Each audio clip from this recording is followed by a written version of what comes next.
안녕하세요. 오늘은 긍휼, 자녀를 노엽게 말라는 제목의 유튜브 영상 기록을 좀 깊이 살펴보려고 합니다. 에베소서랑 골로새서 말씀을 중심으로 자녀 양육에서 긍휼이 뭔지, 이걸 어떻게 적용할지 다루는데요. 당신의 자녀 양육에 새로운 생각을 더하는 시간이 되면 좋겠습니다. 네, 맞아요.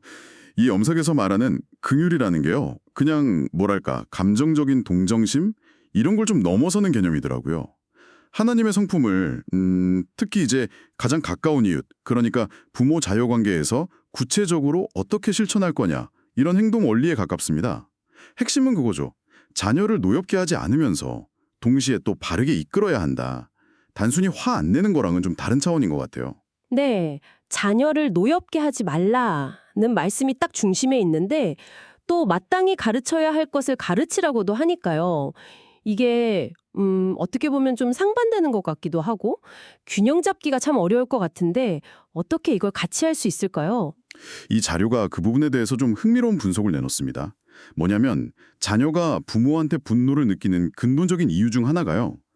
부모가 사실 모든 걸 해결해 줄 수는 없는데 마치 부모가 최종 해결사인 것처럼 아이들이 부모에게만 의존하도록 좀 잘못 가르친 경향이 있다는 거예요. 그러니까 부모가 해결사가 아니다. 네, 결국에는 이제 그게 아이들한테 좌절감이나 분노로 이어질 수 있다는 거죠. 그래서 진짜 의존해야 할 대상은 부모가 아니라 오직 하나님 한 분이다. 이걸 가르치는 게 정말 중요하다고 강조합니다. 부모 역할이 약간 재정이 되는 거죠. 문제 해결사가 아니라 뭐랄까 영적인 안내자 역할로. 그렇죠. 하나님께로 인도하는 안내자. 그렇군요. 그러려면 부모가 먼저 하나님을 경외하는 마음, 그러니까 두려움이랑 사랑이 같이 있는 그런 마음으로 먼저 말씀대로 살아야 한다는 거네요. 내 안에 없는 걸 아이한테 줄 수는 없으니까. 정확합니다. 부모의 그 내면 상태가 먼저라는 정을 이 자료는 아주 강하게 얘기하고 있어요. 그러면서 이제 하나님을 경외하는 부모가 구체적으로 뭘 가르쳐야 하냐? 세 가지 삶의 원칙을 지시하는데요. 첫 번째가 아브라함에게서 배우는 교훈입니다. 복의 근원이 되라는 거죠. 복의 근원이 되라. 이게 그냥 착하게 살아라. 뭐 이런 뜻인가요? 아니면 좀 더 깊은 의미가 있을까요? 네, 그냥 착하게 사는 걸 넘어서는 의미죠. 자료에 따르면 당신이라는 사람 자체가 다른 사람에게 좋은 영향을 주고 그 존재만으로도 축복이 될 정도의 삶의 태도, 이걸 말하는 거거든요. 심지어는 좀 악의적으로 대하는 사람 앞에서도 긍휼을 잃지 않아서 그 사람이 당신을 저주하게 만들지 않는 그런 높은 차원의 관계 맺음까지도 포함하는 것 같아요. 와, 상당히 높은 기준인데요. 감정적으로 대응하지 않고 긍휼로 풀어가라. 이걸 자녀에게 보여주는 게 중요하다는 거군요. 네, 관계를 풀어가는 그 방식을 보여주는 거죠.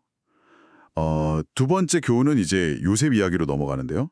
요셉. 네. 네, 요셉을 통해서 배우는 건 청지기 정신입니다. 그냥 뭐 높은 자리 가고 성공하는 게 목표가 아니고요.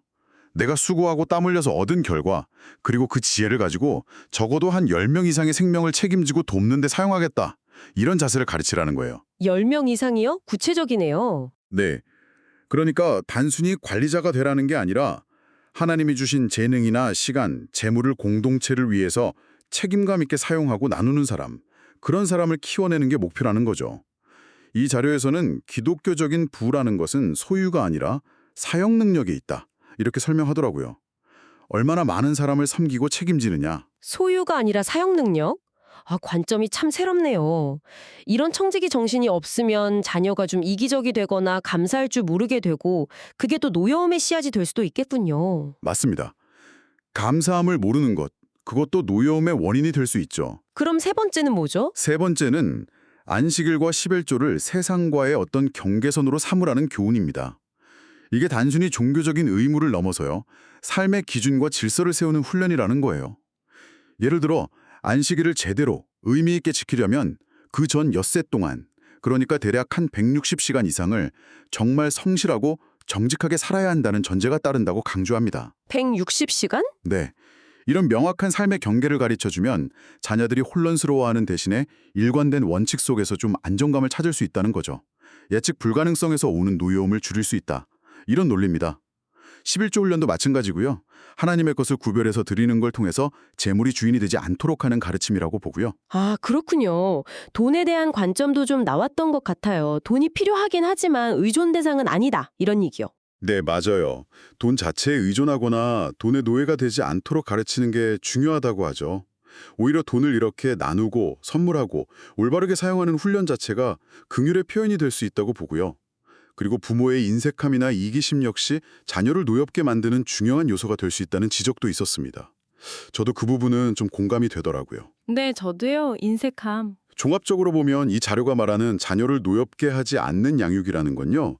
결국 자녀가 하나님을 의지하도록 잘 이끌어주고 또 부모 스스로가 먼저 내면화된 신앙을 삶으로 보여주면서 아까 말씀드린 복의 근원되기, 청지기 정신, 그리고 신앙적인 삶의 경계 설정 이 세 가지 구체적인 가치를 자녀 마음에 심어주는 과정이라고 할 수 있겠습니다.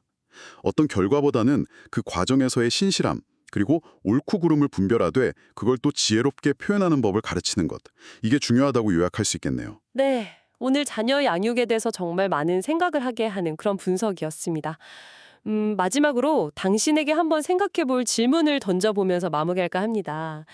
이 자료에서는 주중에 그 160시간 이상을 성실하게 사는 것이 주일의 안식을 더 의미 있게 만든다고 연결했잖아요.